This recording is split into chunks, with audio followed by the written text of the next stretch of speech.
Hello, hello, hello, hello. Hi, everyone. Welcome, welcome. It is, let's see, Wednesday night. Halfway through the week. Kids are back at school today.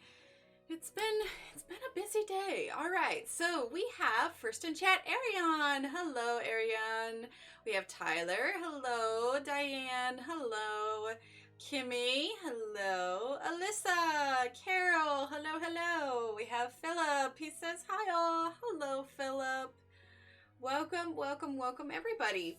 Well, this is about as far as we got. Hi, Kimmy. Last time, so we're gonna work on some more florals today. A little bit later on, ooh, Universal Florida, nice. A little bit later on, when we got a few more people in here, I had something I wanted to chat with everyone. So, you know, we get a good group of people in here, I'll go ahead and chat about it. So maybe stick around for that a little bit if you are curious. But yeah, we've got just a little something. Anyway, but in the meantime, gosh, my nails are already chipping. I've been doing I'm too rough with my nails. I end up having to repaint my nails every couple of days. Not every couple of days. 3 days. Anyway, I'm just too rough with my hands. I really am. I was painting today and I had to use the scrubber to clean the paint out of my nails. Anyway, it's a thing. Hi, Donna. Oh, we're glad to have you here as well. So anyway, we'll go ahead and dive in, and then in a little while we'll chat a little bit, and then yeah, we'll get some more flowers colored. All right. Okay. All right. So I was also really bad, and I didn't put away my pencils from last time. I was so bad. Usually I try and put them all back in the case, back in the order they were, but I didn't do it this time. Good. Curiosity is good, Carol. Curiosity is very good. Anyway, so I might need to poke around a little bit in the cup here, but I get so mad at myself when I do that. All right, so let's go ahead and dive on in, and let's get started with this flower here. So I think I want to do it in some reds. So what we're going to go ahead and do is we're going to grab Garnet Red, which is 72. Pretty sure I used that last time, so let's double check here. There it is, Garnet Red. Okay, and then we're gonna grab, let's see, Garnet Red, and then let's grab 173. 173 or 137? 137, I can't read. 137, which is Cherry Red. Do we want 137? Yeah. Yeah, we do. And then we're going to grab 001, which is Rose Red. Okay, and then we'll follow it up with number 83, which I think I already have out. I do. Pink Macaron. Macaroon. I guess there's not two O's, so it would be macaron. I don't know. It's a word I'm not fond of. I can never seem to pronounce it correctly. All right, let's get this in focus here, shall we? Let's lower this a tad. Okay.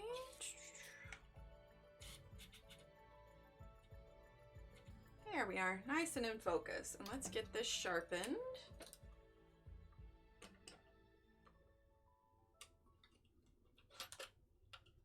Aside from beginning here, how's everybody's Wednesday? Anything exciting happen? I don't know about you guys, but the kids started back up at school today, so we are back on our busy schedule. But yeah. Hi, Rosemary. Welcome, welcome.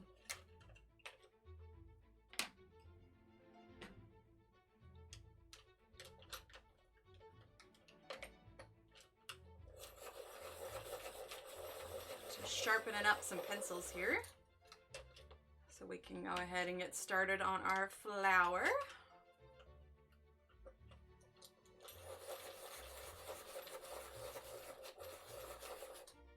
Hi, Killer Beast, welcome. First off, a macaroon is coconut based, where a macaron is meringue based. Which are you trying to say? Well, the pencil. It must be macaron, that's what it is, because it's not spelled with two O's, so pink macaron is what it's called.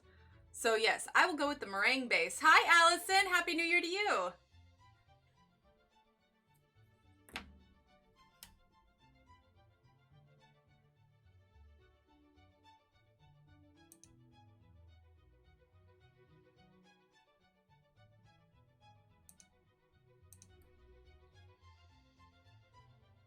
That's cool. I'm cool with the copy and paste, Philip. Hi, Bo.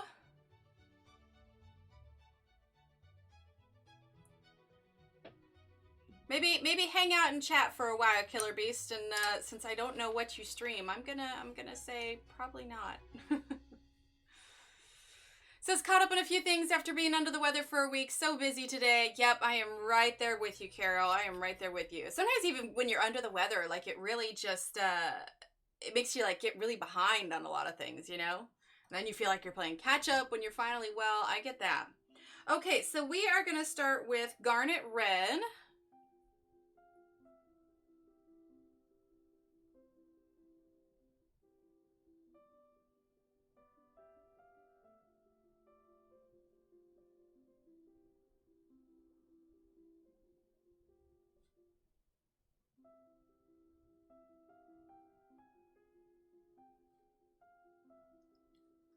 I was wondering if macaroon and macaron were different pronunciations of the same cookie. Yes, exactly, right? Thanks, Killer Beast.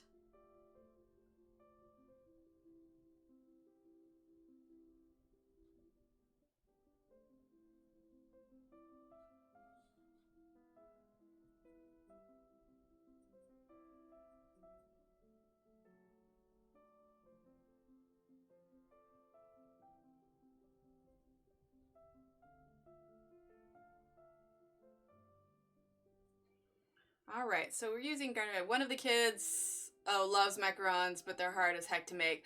I did try, like, the meringue stuff. Meringue is hard. Like, and if you don't let it cool long enough, then it cracks, and then it's like, if you whip it too much, then the eggs aren't fluffy enough. Like, they're hard. They're very difficult.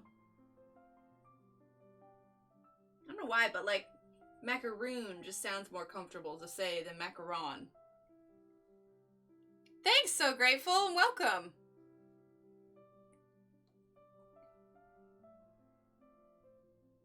Plus, I mean, it's egg whites and sugar. That's so much sugar. And then with frosting on the inside, it's just like, oh man. Can feel my heart slowing with every bite of cookie. But then that's the thing, is I've heard people call them cookies. Can you call them cookies since there's no flour in them? Like, what is a macaron classified under? Is it just a dessert? Is it just under its own? I'm hooked on that Shattered song you mentioned before, like shortly before. Yes! Lindsay Sterling is amazing.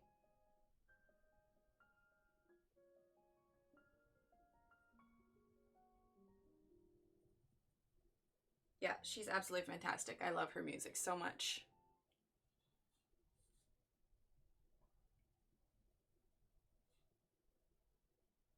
Although today I was rocking out. Rocking out. What is that? Air quotes, rocking out. Are they sandwiches? Okay, perhaps. Perhaps. To the Bee Gees. And I wondered, you know, especially after that movie yesterday. I don't know if anybody's seen it, but the premise of that is, you know, it's Beatles in the modern world. I won't go into it too much in case somebody hasn't seen it. But it made me wonder after listening to the Bee Gees, because there's a lot of really good Bee Gees songs, and I wonder, would the Bee Gees have the same effect in alongside modern music today? Like, suppose the Bee Gees, on what counts as a sandwich, right?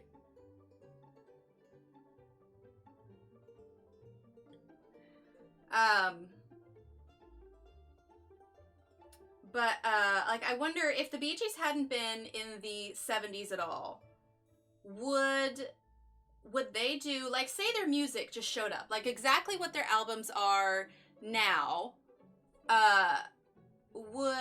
do you think that the Bee Gees would have the same level of impact, or do you think people would still like them as much as they did in the 70s? I mean, because I still enjoy their music, but if they were to show up as a band that, you know, nobody's ever heard of before, would they still have the same impact, and would they still be as successful as they were? I rank Bee Gees with Beach Boys.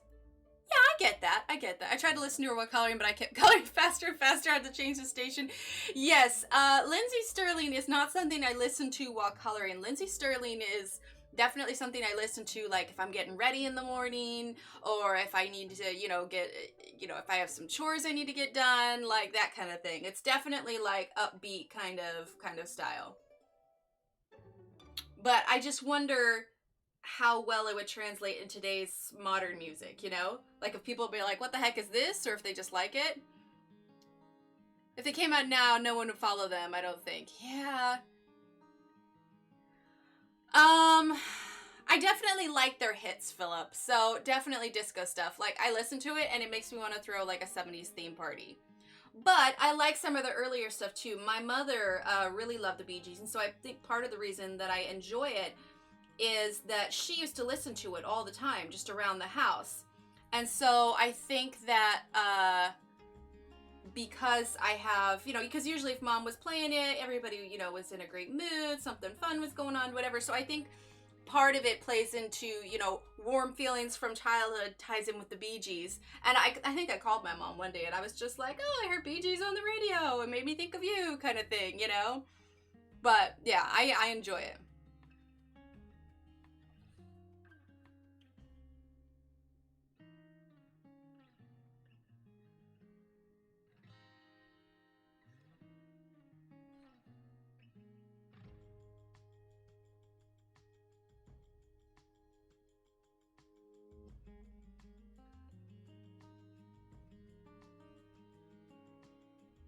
Hi, Joanna. Welcome, welcome.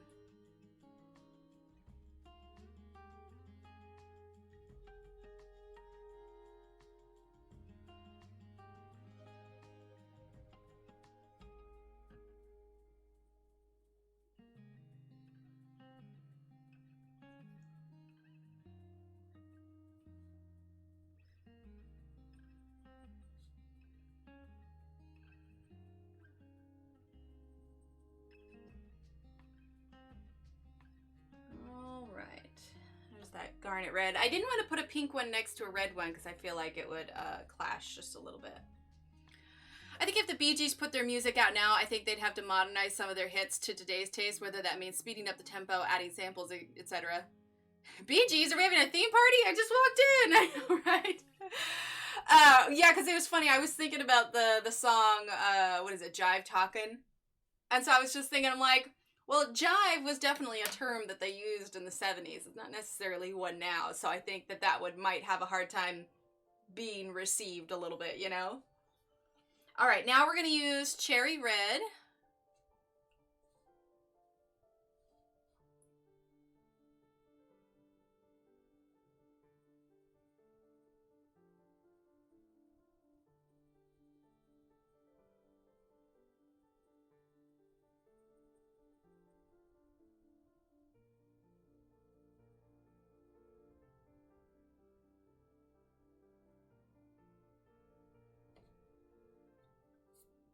It made me sad though, because I was reading something the other day, and you know, I also like a lot of like classic 80s rock and just, you know, obviously, you know, the 70s, we were talking about the Bee Gees and everything, but somebody referred to some of the 80s music that I enjoy listening to as oldies the other day.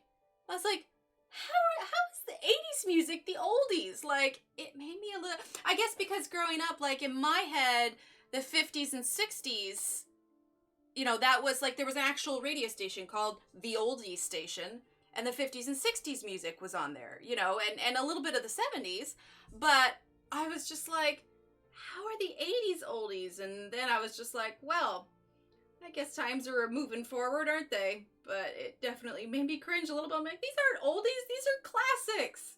So the question is if the 80s are oldies now, so what's considered classics? Has it reverted now to where the 50s and 60s and 70s are classics? Or are they now gonna say that, like, the 2000s are classics? Right, Allison? I know, right? Musically, I live in the 70s, 80s. Yes, exactly, Philip. Me too. Me too. I rarely listen to a lot of the more modern music. You know, if it's on the radio station, you know, there's a few songs I'm like, okay, this isn't too bad. But if I'm at home and I'm going to choose what it is I want to listen to, short of, you know, the fact that I really enjoy Lindsey Stirling, but if I'm going to choose what I'm going to listen to, most of the time, it's 80s and 70s. Like, easy, hands down. Oh, thank you, Brandon. Can we get some hype in chat for Brandon in his super chat? Exclamation point hype. He says, thank you for your coloring tutorials and use a variety of materials and pencil brands. Thanks so much, Brandon. Thank you. I really appreciate that. Great way to start off the night.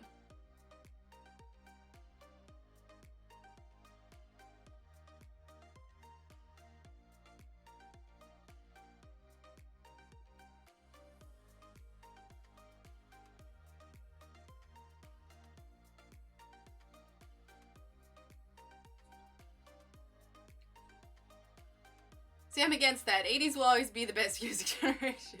It's great. I love it. Like, a lot of, like, as I was listening, like I said, I was listening to the Bee Gees, and I was trying to think, I'm like, how could this translate into modern music? And I think there's, you know, you can even hear it in this song we're listening to now, right, just in the background, that there's a lot of music has a lot of almost electronic vibes to it. And you know, the Bee Gees doesn't really have that. And so it's just like, how would they change that if they did? But then I guess it just brought me back to the question, were you to drop a Bee Gees album and nobody had heard of it?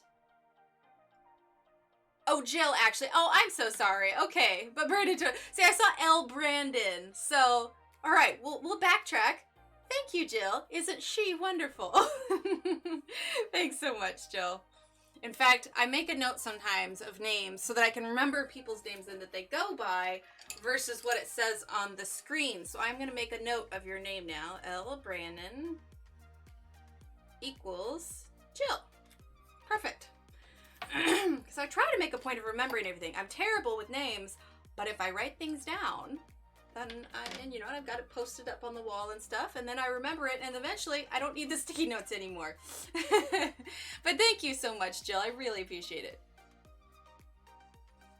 Well, now don't get me wrong. There are some, you know, good, like I said, good music today. I don't want to, you know, say that anybody's won music, because I mean, as it is, just making music in general is a really impressive feat. I have a friend who he does a lot of music. He does some music for videos and stuff like that. And the crazy part is that, you know, he does the music, and then the videos are built around the music.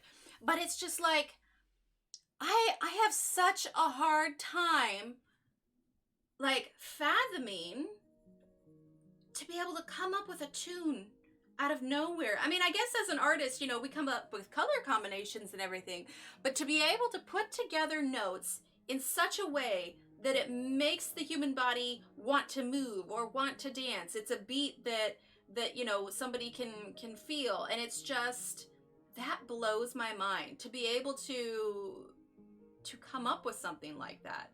Like, it's just, yeah. I can definitely appreciate what somebody does to create music, and it just blows my mind. Jill, I put it in the title too, just as a reminder for people, but I have these commands where you can type book, exclamation point book, exclamation point tools, exclamation point Illustrator. There we go. Nope, I didn't spell that right.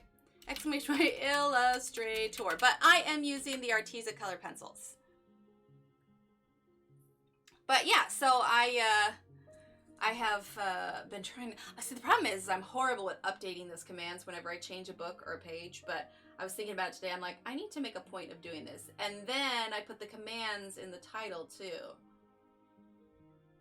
because I am just awful with it. All right, so pink macaron, not macaroon. All right, we're gonna fill that in. Then we're gonna go over this with another layer.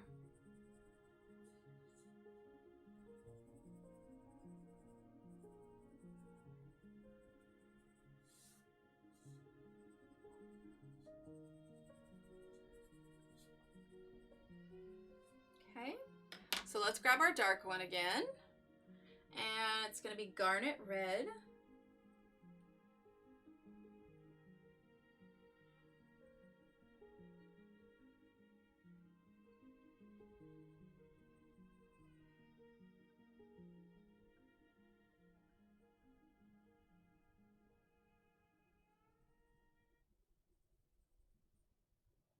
I have the 72 hours. He says, do you think the 120 set is worth it to buy?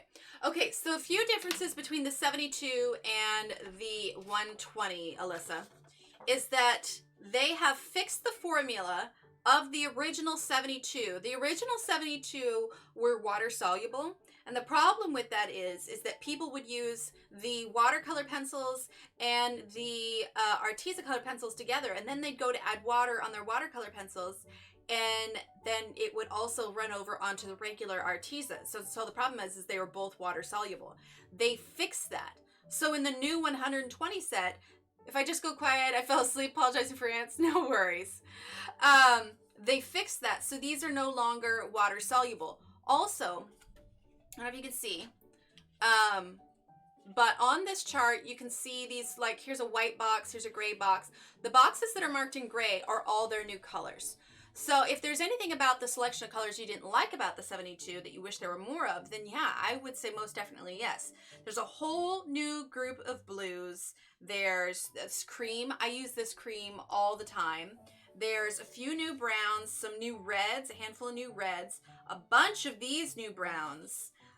They've got a few more greens, loads more grays, and they've got a whole range of metallics. So there's definitely a wider range in color choices, and the quality of the pencil is a little bit better, just because they're not reacting like the watercolor pencils are.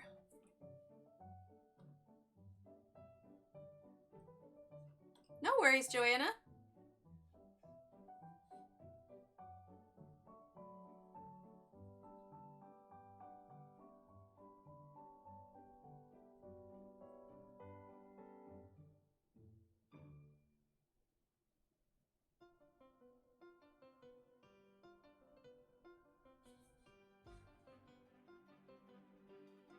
It is. It really is. And the funny thing is that's another thing. They changed some of the names as well, which doesn't, you know, affect the type of pencil it is, but they've added like the word red and green onto a lot more of the pencils. So, you know, jade green, fern green, like before it was just fern. Can you buy open stock on these pencils? Unfortunately, not that I have seen yet, Joanna. Not that I have seen. However, if you are trying to decide to do it, type Arteza pencils, or it might be pencil. Arteza pencil. Anyway, but also it's in the description below as well. That's a link to it. But I also have a 10% off coupon code. If there's no sale running on it right now, you can use the code Emily Illustrator. If I can't spell, oh my gosh, Emily Illustrator 4. That is a coupon code that is good until February, I believe. I can't remember the date of it. I want to say February 4th. Anyway, you can get you 10% off. But you got to use that that link up top too.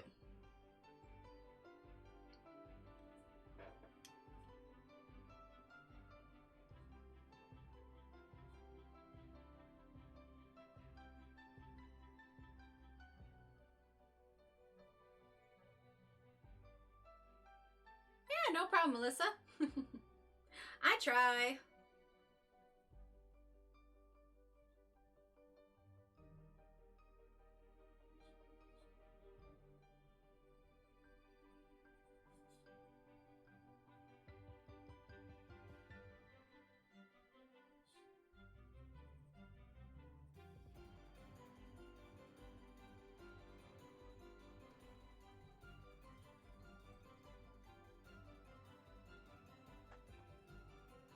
No problem.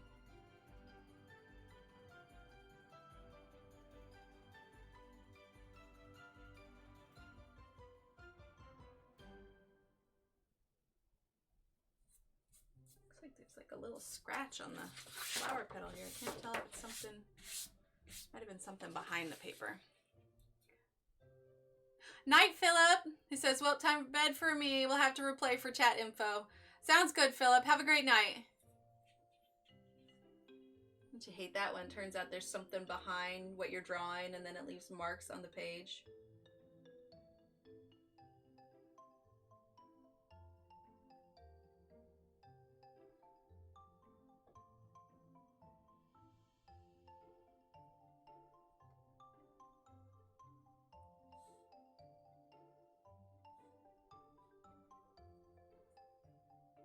Okay, so that was Garnet Red. All right, and then we're going to use Cherry Red.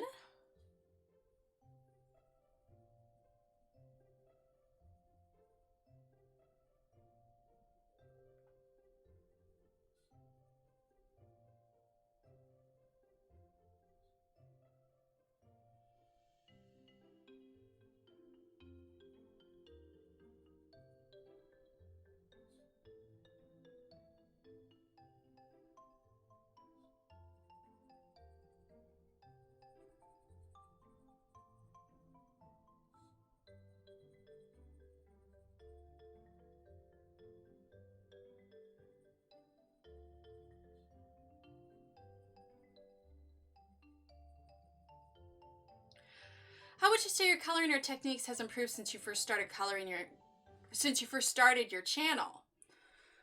Well, since I first started are you thinking like since I first started the YouTube channel itself uploading, or are you talking live streaming?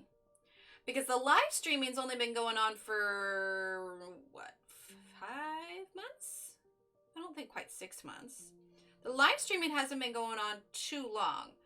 All of the adult coloring in and of itself, though, has been going on since 2015.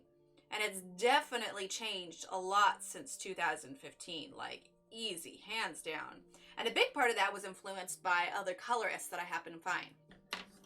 In general, okay, so I don't remember exactly when I started the channel. The channel came about quite a while ago, and it was because, so I had joined a Facebook group. And from there, people were asking me, oh, well, how did you do this? How did you do that? And so I started posting things on Instagram, and I would post short little videos. And then they're just like, well, we want to see longer videos. And I was like, you do? Okay. Only about 2 months on YouTube, but I've learned so much. Oh, most definitely. What does it say? It says, I just started watching your channel, impressed with your talent. Thank you for sharing. I love the live streams. Oh, thank you, Cindy, and welcome. Welcome, welcome. Let me see if I can find my very first one. So like I said, I picked up my first adult coloring book back when the craze started back in 2015.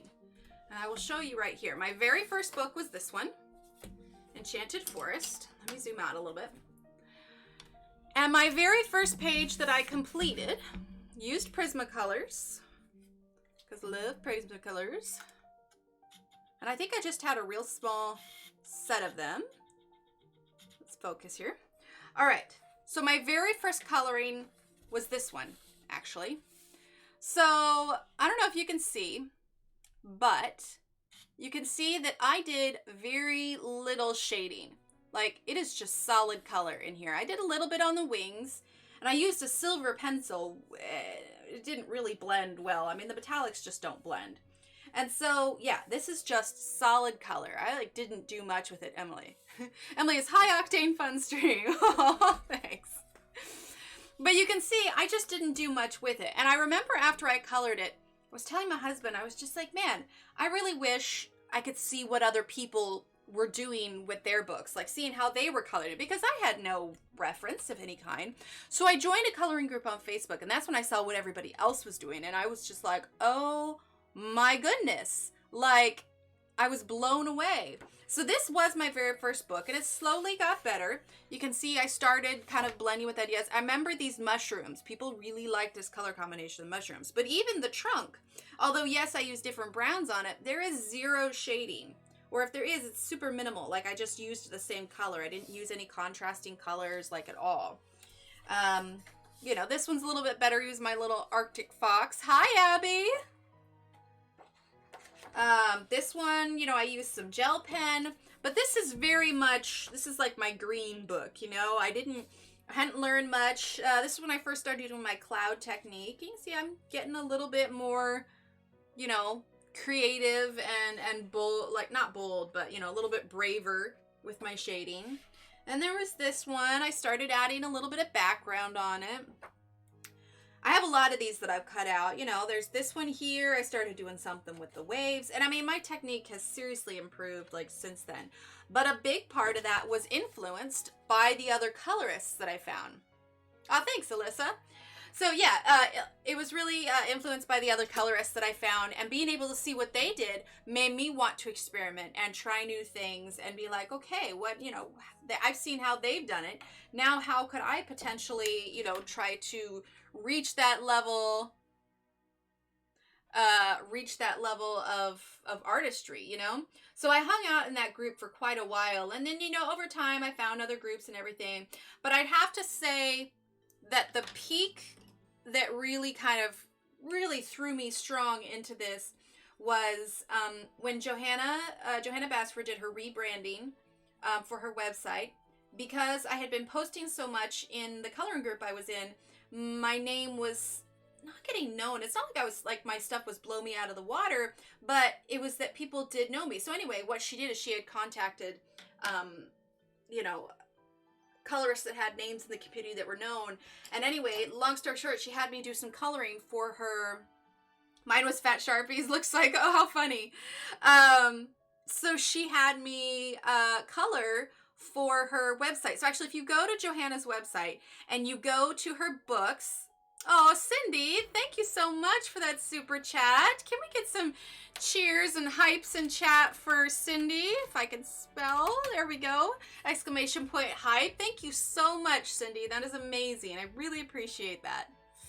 But anyway, so she contacted me and had me color that. So if you go to her website under her books and you go to find the Secret Garden book, the pictures that are up top that are advertised the book, those are my colorings.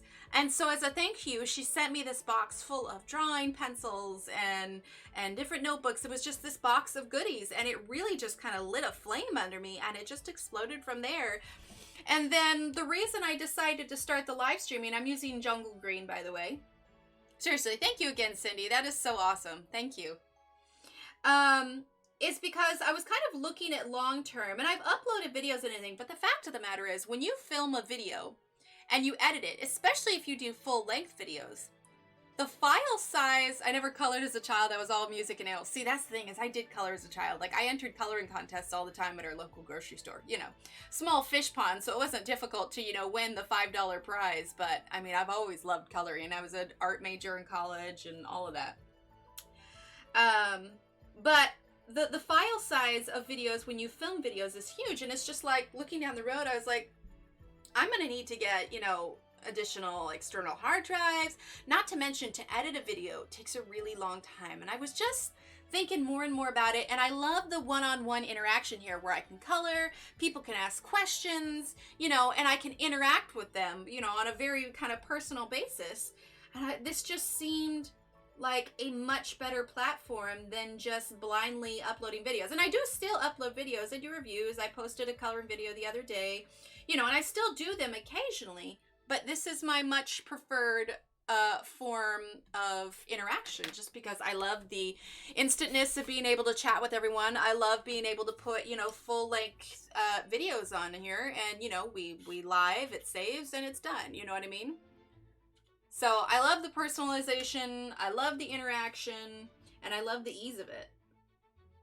So that's one of the big reasons, 3 of the big reasons, why I started doing the live streaming. Oh, most definitely, Joanna. Oh, yeah, because there have been a lot of things that I've learned over time. I mean, my entire pencil taste of what I love to use has changed, like, drastically. So, yeah, it all just grows with time, for sure. And it helps, too, that I'm also, in whatever free time I rarely have, I'm also involved in a lot of Twitch stuff. I moderate for a handful of Twitch streamers. I make the Twitch emotes. And so I wasn't completely unknown to the streaming world. Not necessarily streaming on YouTube, but it wasn't completely unknown to me. As a newbie, I've received a lot of information techniques from Emily. Aw, thanks, Carol. If you know anything about where to place shadows and highlights and light sources, could you make a video on it? For sure, for sure. I talk a little bit about that, Alyssa, on our color theory class, but I could definitely cover it sometimes. And then I'm wondering if YouTube talks about it. Let's see. Do you still watch other coloring videos for inspiration? Not so much videos, because I don't have a ton of time, because I also have 2 kids, and they're kind of like my main job. Oh, thanks, Kimmy. So I don't have a ton of time to sit down and watch videos. What I do enjoy doing is I will look on Instagram and I can see, like, oh, they chose that background, or those colors, or they did that technique, and it's just like blows my mind. But it's actually also, that can also be a detriment, because it's one of the reasons why I held off so long on coloring this page, because I saw so many beautiful versions of this. I was intimidated by this picture. I mean, there are some gorgeous backgrounds, and truth be told, I don't do big backgrounds as much these days. I focus a lot on the actual illustration itself. And so I was very intimidated by this page, because I saw so many beautiful renditions of it. I was like, how could I ever live up to this standard? You know what I mean? So, I'm a brand new colorist. What are the best videos to watch to learn good blending and color choice? Well, my videos, Amy. No, I'm just kidding. Well, there's a lot of good YouTubers out there. Color with Claire is absolutely fantastic. Like, we have occasionally these colorathons, and you can always find a ton of great colorists on there. But really, Instagram is going to be a great starting point if you're wanting to find good colorists to check out and learn new techniques. You find what book, like for me, Johanna Basford's books are my favorite. So you can go search a hashtag of #Johanna Basford, and on there, you could look at the top or the recent, but the top will tell you, you know, these are pictures that have had a lot of likes in a short amount of time, or these had the most amount of likes. And then you go to those colorist profiles and you'll be like, okay, they've done this, this, and this. And usually if they do videos, it'll say YouTube in their profile, or they'll have short little videos. So Instagram is a great tool if you're wanting to search out new colorists. So you search for your favorite illustrator or your favorite style book, and then you see who's been coloring that and what pages they do that you like. And Emily, you're such a natural teacher. This is your jam. Aw, thanks, Joanna. Just find your channel and we'll definitely check yours out as well. Aw, thanks, Amy.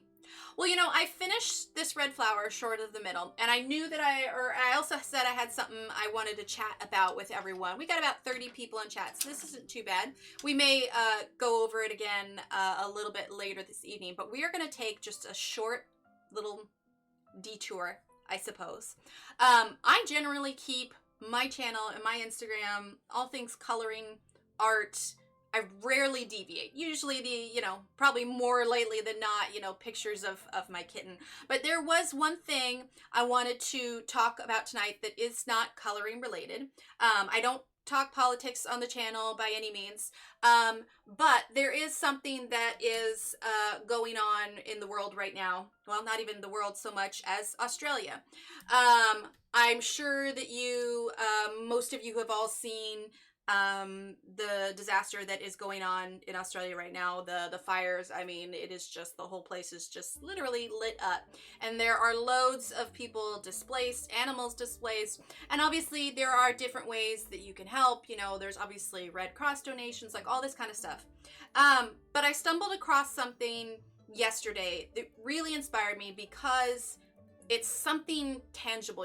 Not all of us are able to make significant donations, or and every little bit helps, obviously, but I just wanted to share the information with you in case anybody was interested. This isn't me like I don't get anything out of this at all. I just wanted to pass on the information.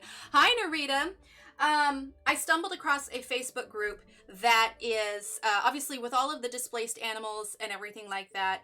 A lot of them are going to refuges. A lot of them need to, they need to be healed. They've been burned. They're, all this kind of stuff. And this is going to be something specific for the U.S. I don't know if there is any locations for this in any of the other countries. I'm sure that there's someplace you can look it up. But for the U.S., there is this group, and what they're doing is they are making things to help the people that are rehabilitating the animals or that are healing the animals. Things like joey pouches, things like bat blankets, like there's just, most definitely, Narita, lots and lots of things go on, for sure. But this one is something tangible that I can help. A lot of stuff that happens in the world, there's just not a lot you can do from where you're at. But anyway, this was something tangible that could help. And as a lot of us are colorists or even crafters, or there's lots of these little kinds of things we can do, I wanted to share it here because I thought if they're, if this is something up your alley, maybe it's something that you would want to do. Anyway, so you can type in chat. It is !ARCC. And what it is they are, I think it's glow. Oh yeah. Anyway, this is the American Rescue Crafters Connect. And essentially what it is if you are crafty and you want to help, they are making pouches and blankets and these special like wallaby hanging pouches. Anyway, I went ahead and started doing some myself. Let's see if I can zoom out a little bit and show you what I made. And again, you don't have to. This is just, I'm just passing on the information. If you are interested, and if this is something you enjoy doing, this is a tangible way of helping. If you've got, extra material. I gave some patches for my gliders. Oh, awesome, Abby. So these are what I've made so far. These are mini pouches, and what these are gonna go inside is I've started, doing some crocheting, and these are like mini joey pouches for like the little babies and stuff. So anyway, I'm going to crochet the pouches, and then the liners go on the inside. Also, these are medium-sized pouches for, wallabies, koalas, like everything. So I saw some are making gloves for the burnt hens. Yes, little koala gloves kind of thing. Yeah, so these are like 4 of them. It comes in 2 pieces. And they were really easy. Anyway, if you look on the Facebook group, they have got everything you need. Oh, me too, Joanna. I don't watch much news anymore. But the Facebook group has everything you need in the files. So like they have things like this. Like these are wildlife pouches, which are the ones I just showed you. So what it does is it shows you, like the extra smaller for sugar gliders, the extra smaller ringtail possums, bushtail possums. The mediums are just for joeys, medium large, very young roos, wallabies, bushtail possums. Anyway, so if you go to the Facebook group, again, you can type ARCC. And I'm only saying it here because I know a lot of us are crafters, a lot of us are crocheters. You know, obviously we all love to color, but if this is something you enjoy doing and you're wanting something tangible to help, even though we're all the way over here, there are different hubs so that you can either send your stuff directly to Australia, which actually if you're in the UK, you can use that address and you can send your stuff directly to it. The stuff that's in the group, they've got like US based hubs. So it's like, if you can't afford the shipping all the way to Australia, you know, you can send it to whatever local hub. Like for me, my closest hub is in Oklahoma City. So I could send my stuff to Oklahoma City. But on there, you have all the patterns you need, all the information you need about yarn, material, and that's not in focus. But anyway, just go in the files. If you are interested, see micro pouches for gliders and possums.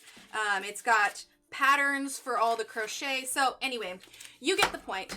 Check out the link if that's something that you're interested in. Again, this isn't me like pushing, saying you have to, like, this was literally me just passing on information. I found the group and I was blown away and I was like, oh my goodness, this is something.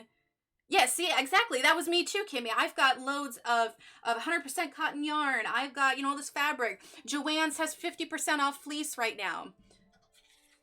Right, Joanna? Exactly. So anyway, like I said, I just knew the kind of ladies and group that we are. You know, there's a lot of us that, come on, focus camera. There's a lot of us that craft. There's a lot of us that crochet. There's a lot of us that do, you know, have skills in a lot of that. And so why is this not focusing? And so if this was something you were, you know, watching the news going, man, I wish I could help, you know, kind of thing. This is something tangible. This is something you could get your hands on. It's like, it's got the address right there in the group. And so you can just, you know, even if you just make one or two, pop it in an envelope, you know. Like I said, I am never one to try and like promote a lot of different stuff. You know, of course I do my reviews and whatnot, but I just saw this yesterday and I was like, oh man, this just, it spoke to me so strongly just because this was doable. You know, like a lot of times you find these groups and the deadline's already passed, or maybe you don't have the skill for it. It's like, oh gosh, that's going to cost a lot of money, but this isn't it. You take your scrap material, you make a few pouches, you pop it in an envelope, and on the way it goes. You know what I mean? So anyway, that'll be all I'll say. I might touch on it again at the end of the stream, but I figured, you know, I talk to you ladies multiple times a week, and if, you know, it's just, it sucks a lot what's going on. I mean, it sucks a lot of the stuff that's going on in the world, but when I saw that, it just hit me because I was just like, this is something I can do. This is something I can help with. You know what I mean? Okay, let's continue our flowers now. Like I said, I just wanted to put that out there, and if anybody was interested, that is something that can be done. Why is this not wanting to focus? I swear my camera is having issues today. All right, we're gonna bring this a little bit closer here. Let's see if we can get this to focus now. I don't know why it's struggling today. I'm gonna have to switch to manual focus if it keeps doing this. All right, let's get this in here. There we go.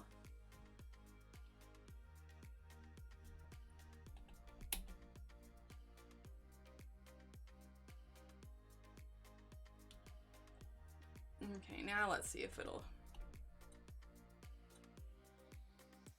fine tune it here.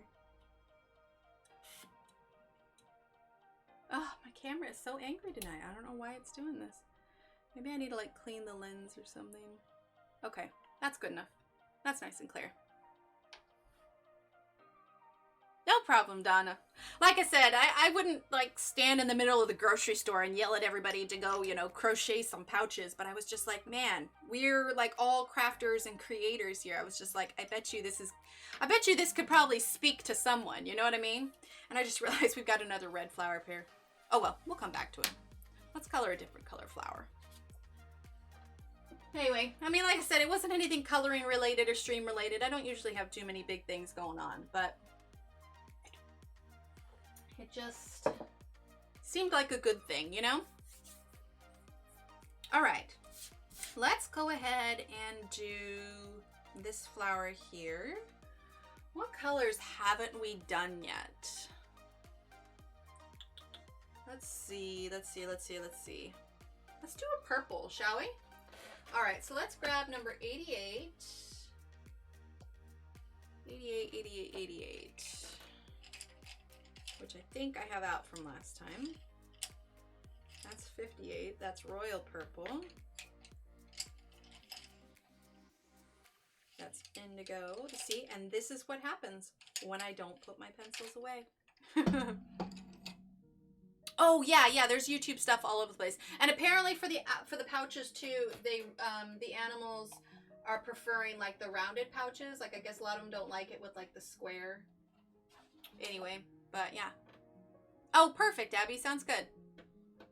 All right, amethyst purple, 88. Found it. All right, so let's grab amethyst and let's grab 109, which is lavender. And then let's grab, actually that might be good, and then we'll just use pink macaron. Alrighty, so we are going to start with amethyst purple.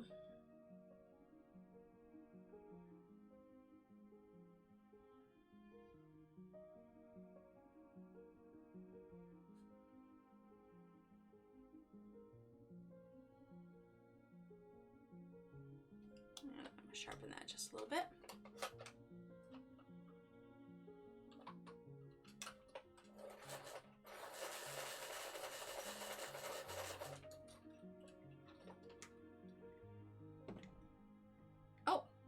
Sharpened it too rough. Broke off the tip. Give me a second.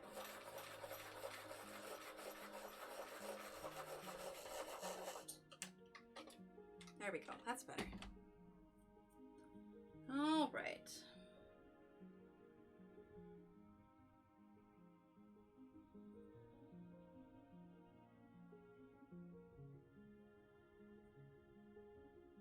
Oh, and for those that do watch this back, the link is also in the description below, because I don't know if the commands work because you can't type in chat. But for those that watch this back later, the link is also in the description below for the Facebook group for the animal rescue stuff.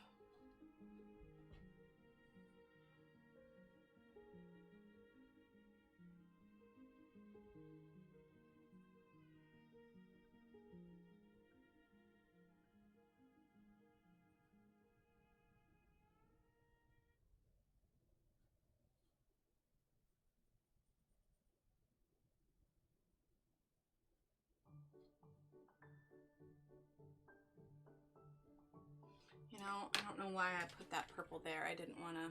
Aw, thanks, Abby. I didn't actually want that there. Gonna get rid of that.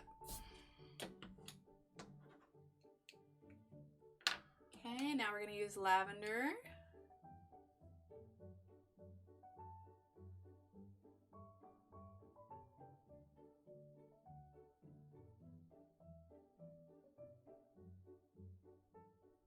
Making it nice and light to the edge because we're going to add in that pink here as our third color.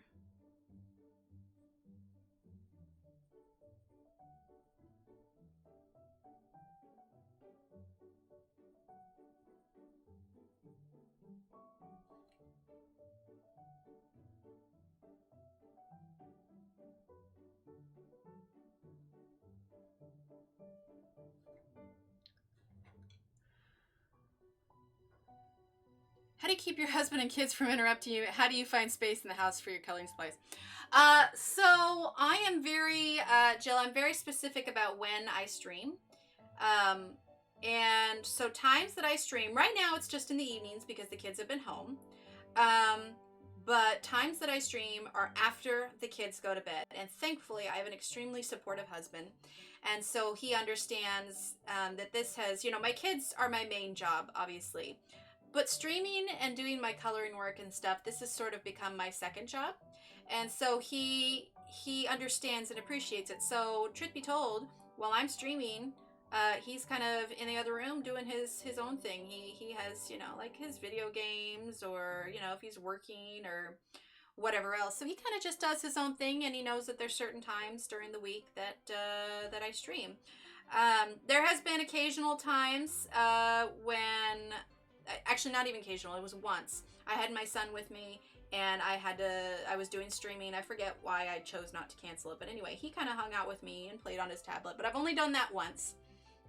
Otherwise, I never stream when my kids are awake. I do the occasional weekend stream for a special occasion, and on those weekends, my husband keeps the kids entertained. You know, take them, go do the grocery shopping for a couple hours, might take them to a park.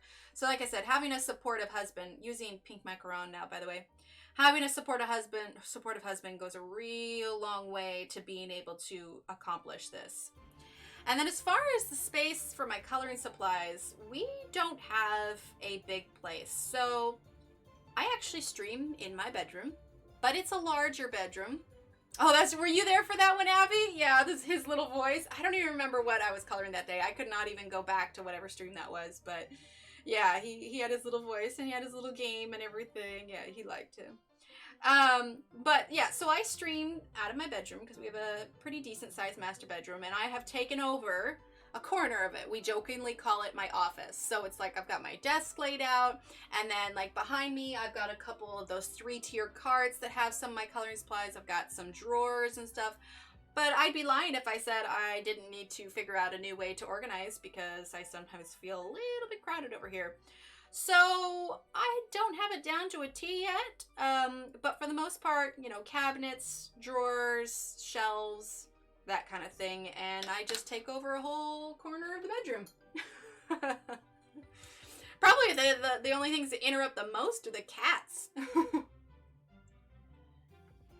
I can't have them in here anymore with me when I stream, because one cat will chew on the cords, the other cat gets under the desk and knocks over the little webcam, and the kitten, well, last time she was in here, she turned off my computer midstream. Hi, Patricia. So, yeah, the cats are probably the most disruptive.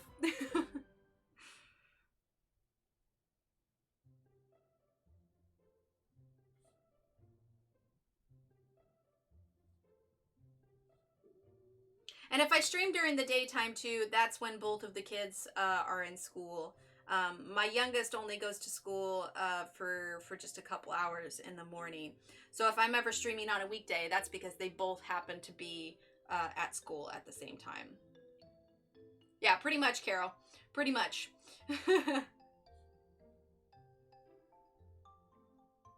Well, our older cat, she is pretty old. Really all she does is just you know, she enjoys sleeping, and the bed is her space, so she gets a little disgruntled when she can't be in the bedroom.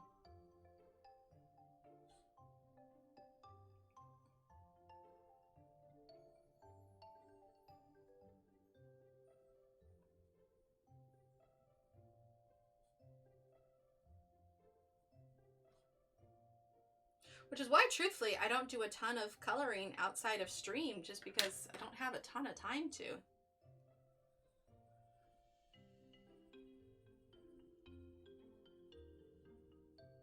Like today, I worked a lot on those pouches and everything, and then I also had to create some paintings for a class I'm teaching next month. And so that took up a fair amount of time, actually. All right, now I want to grab Jade. I really like Jade Green for adding a little bit of darker green accent. All right, so Jade Green now.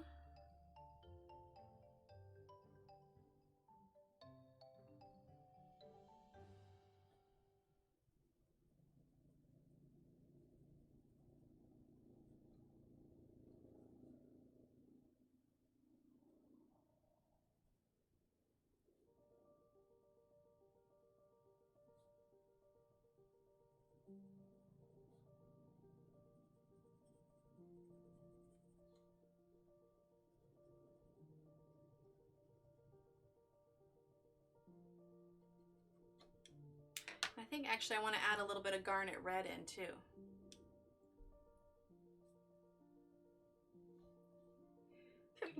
Oh, that was a sneeze. Huh, tried to stifle that one. Oh, excuse me. I'm going to sharpen this red one real quick. Ooh, a little sneezy.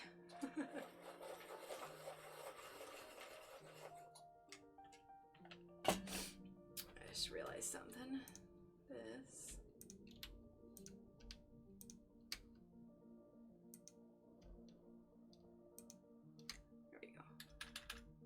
this over here real quick.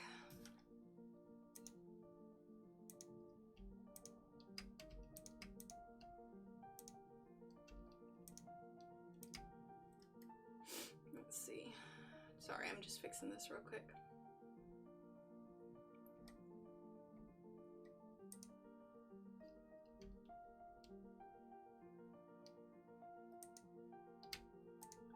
Hang on 1 second.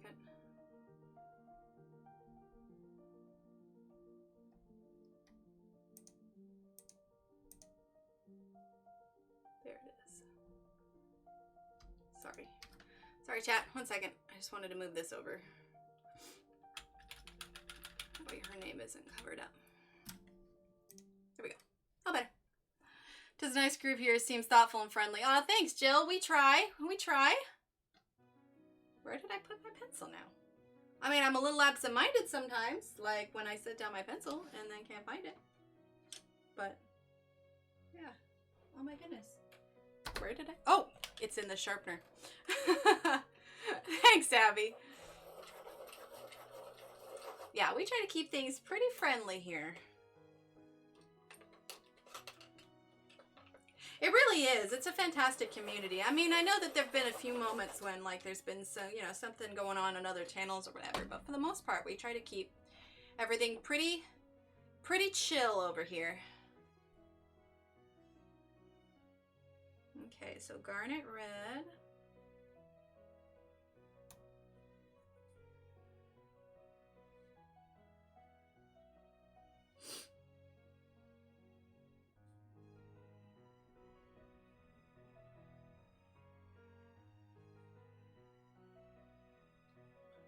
Okay, now we're going to grab Lavender again.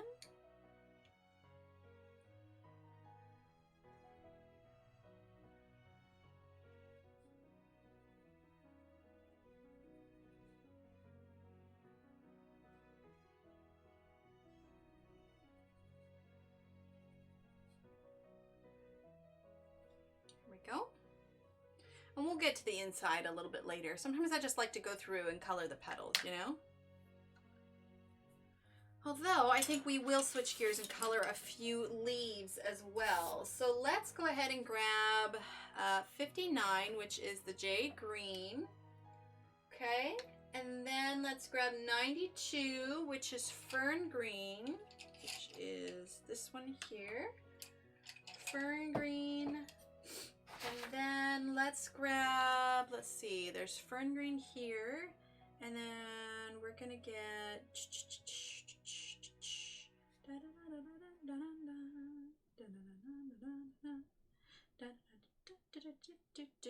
Actually, I think we're just going to do those two. Jade green and fern green. And we're going to do this down here, okay? So we're using jade green now.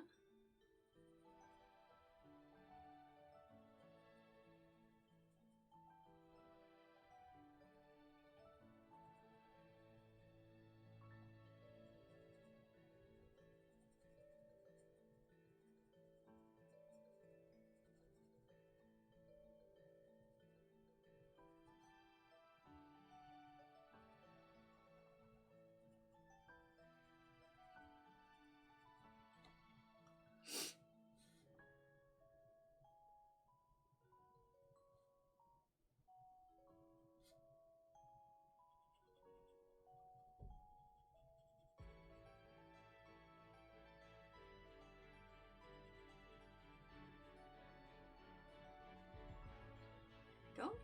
All right, then fern green.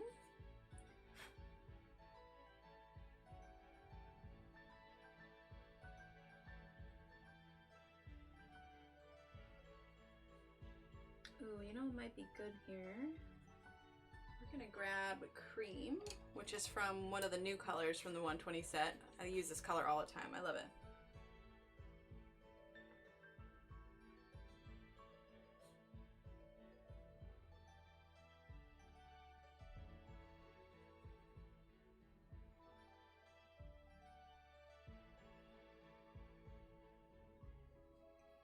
So now we're going to grab cream.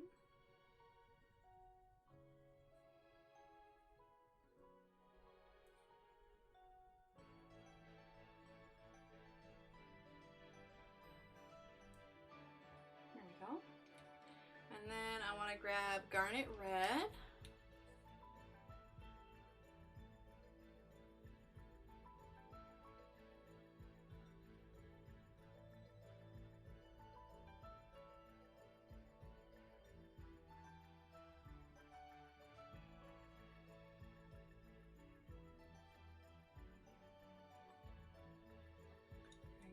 Let's grab Fern Green again.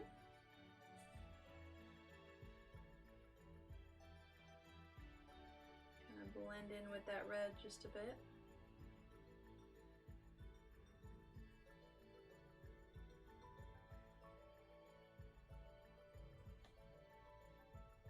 There we go. All right, so there's some of those leaves. Oh, thanks, Abby.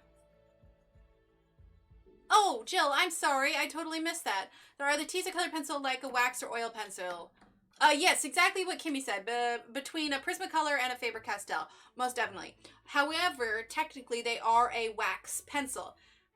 That being said, they don't blend like the Prismacolor. The Prismacolor are incredibly soft. In fact, you know what I've never done? I always say that they're between a Prismacolor and a Faber Castell. But I have never shown a comparison. Here we go. All right, that's marine green. Let's try and grab something that's similar. Okay, peacock green. Maybe we'll just grab a blue here. I'm just trying to grab one that's close by here. Okay, cerulean. That'll be good. Let's see, is that one? No, that's China.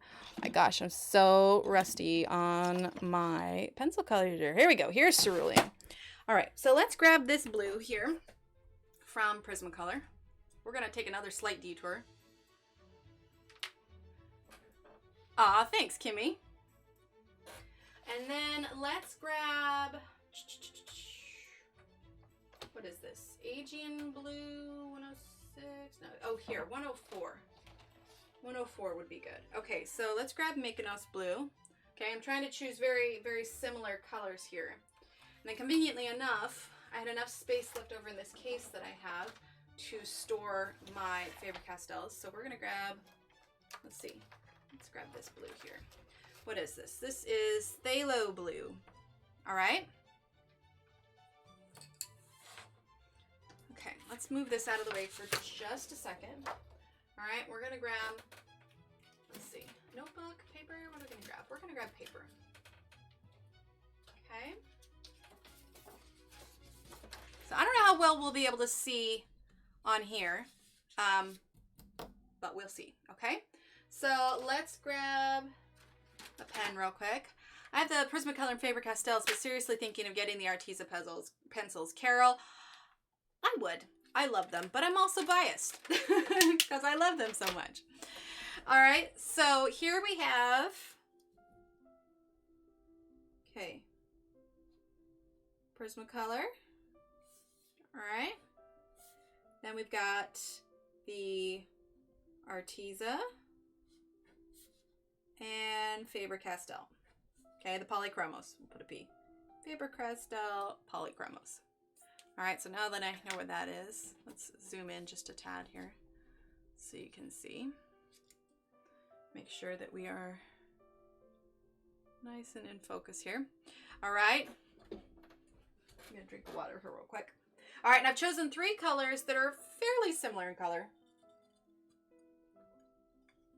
All right, so here we have Cerulean Blue Prismacolor. Okay.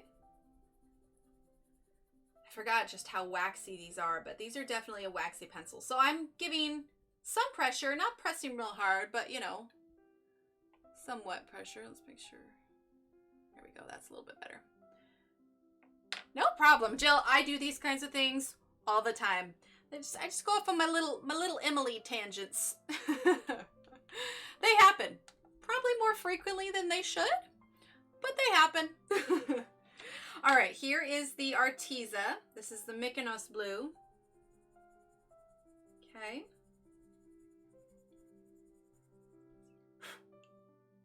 All right, and I use the same pressure here as I did there.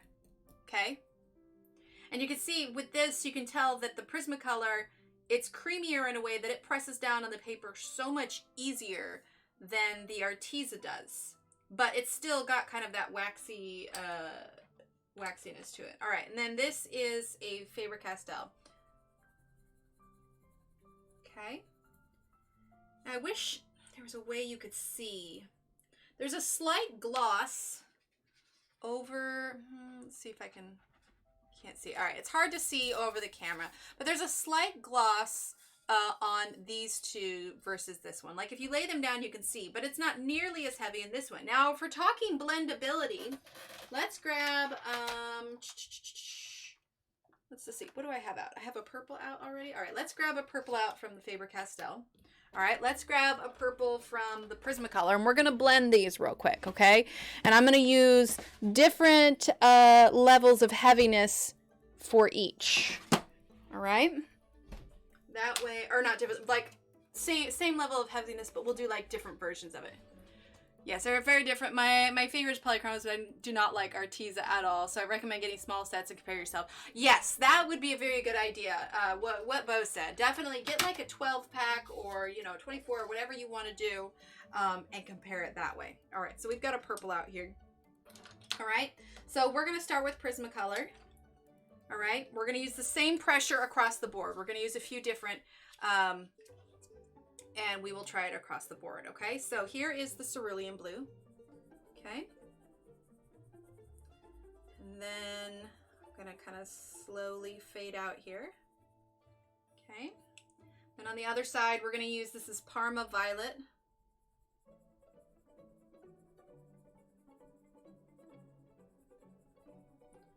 Okay, this is using fairly light pressure, but you can, once you get in here, you can feel how these colors are mixing together.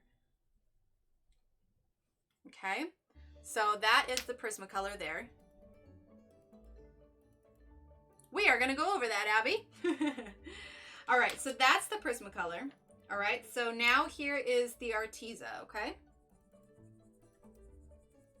The Arteza, I feel like, glides across the paper a little bit easier than the Prismacolor does. The Prismacolor seems to be catching a little bit more, and it could be the type of paper I'm using, but for this particular instance, I feel like the Arteza glides across just a little bit better. Oh, most definitely, Kimmy, most definitely. If you're wanting something like a step up from Prismacolor that's still a wax pencil, but not nearly as, I guess, schmooshy. For blending, Prisma is the best. Layering, Polychrome is the best, of course. I get that. I get that. All right, so then here's the purple.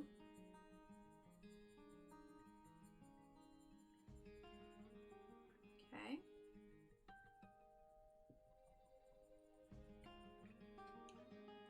All right, and then we're going to grab the Faber Castell.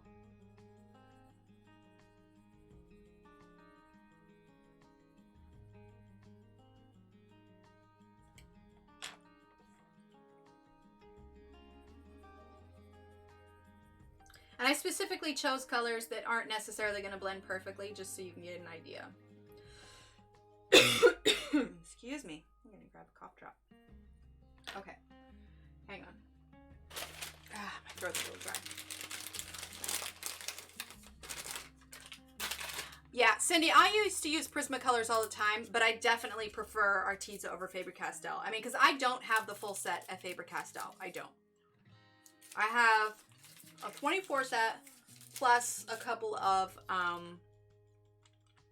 extras. Okay, so this is the same level of pressure across the board for both of these, okay? So now what we're gonna do is we're gonna go ahead and do some heavier pressure so you can see a little bit of the difference, okay? So now I'm pressing pretty hard, okay? Now we're going to go a little bit lighter because we're going to try and blend these two, okay? So, really, this is going to be like, this row is medium pressure, this row is going to be heavy pressure, and then we'll do a row of light pressure, okay? Hi, Candy! I've heard that, Candy. I have not tried Castle Art, but I have heard that. Okay, that's the other thing too, is that you get a lot more crumbling with Prismacolor, so you get a lot more of this dust that can come off, which is why I always recommend using a brush to kind of brush away your little pieces. Okay. You can see with the Prismacolor too, when you press down real heavy, how little of a tooth of the paper there is. But I will say the way the colors kind of smush together for Prismacolor, heavier works out well. They blend actually fairly decently when you, because the colors, there's so much heavy pigment on top of the paper, and because of the waxiness of it, it really moves around so they kind of blend in together. Okay, so now we're going to do Arteza.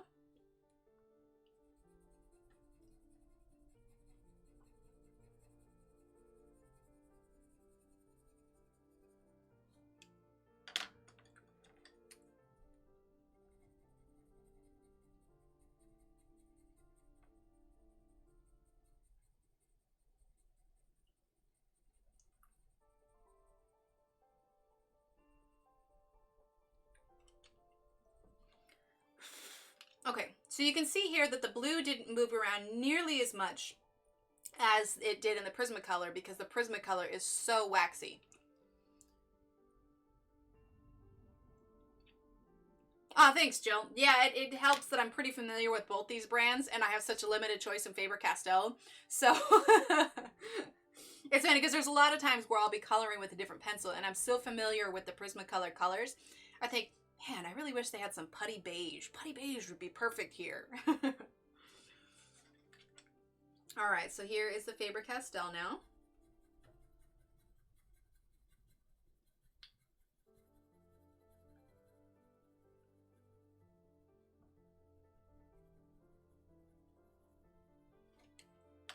Okay.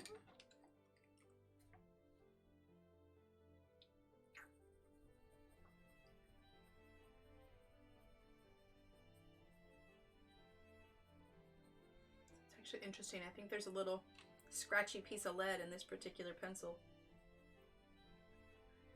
So for Faber Castell, hard pressure, not necessarily your best friend. For Faber Castell, lighter pressure is going to be so much better just because you can see it's practically almost, let's see, can I get any closer? There you go. You can see it's practically almost scratched this just because, I mean, and this is an oil pencil, and if I rub my finger on here, I can feel where it has kind of created an indent on the paper. Let's move this over here so you can see. Zoom out just a tad. Okay. All right. So like I said, this was medium pressure, heavy pressure. Now we're going to do some light pressure and kind of see how it blends in together, okay? All right, so we'll start with Prismacolor again.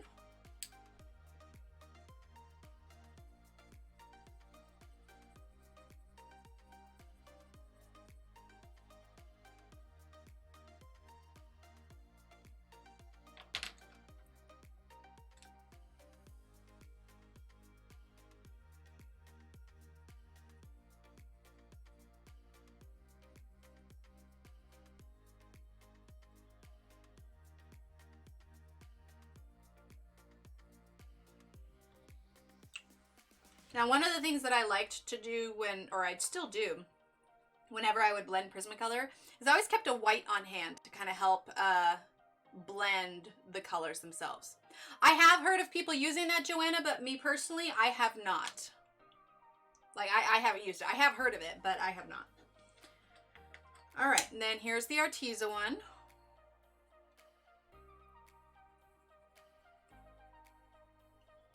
I almost went heavier pressure just because of how I'm used to using the Artezas.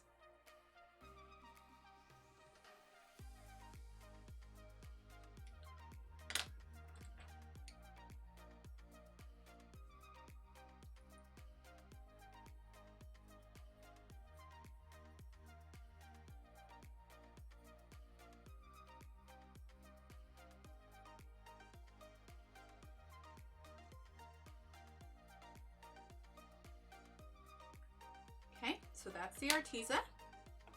And now we're gonna do Blender or Vaseline. Yeah, see, I haven't ever used any of those. All right, so now we're gonna go ahead and do the Faber Castell. Again, we're using light pressure.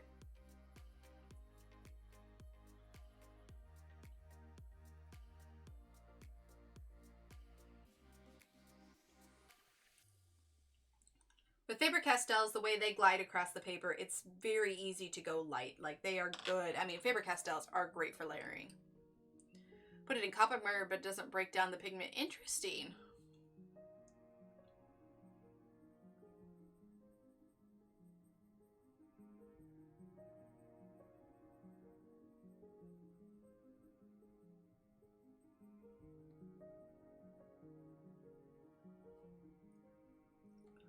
Okay, all right, let's zoom on out just a tad so you can see here. Excuse me. Okay, so here you go. Here's how they laid down initially. This is kind of medium pressure for blending. I probably could have blended these ones just a little bit more. This is heavy pressure, and this is nice and light pressure. So you can see, and I tried to use, you know, the exact same pressure for all of it, and I used the same technique for blending all the way through. So you can see the way that it works is with the oil pencils, obviously pressing down hard, we found that it was scratching the paper. And that is not, I'm sure it works in some instances, but for the most part with Faber Castells, the best technique to use for them is layering, you know, not pressing too hard or anything. And then with Prismacolors, Prismacolors are a great introductory pencil if you are wanting to learn blending because they are so forgiving.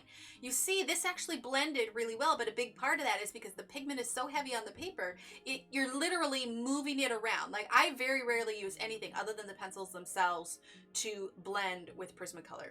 And then with Arteza, then your cutting is starting to step in this realm where the pencils aren't doing as much of the work as Prismacolor does, but they are a little bit of a different animal when it comes to Faber Castell because it's an oil pencil. So that's why I always say that Arteza is like halfway in between both, because it's not nearly as waxy and as heavy as Prismacolor, but it's not the same consistency as the Faber Castell.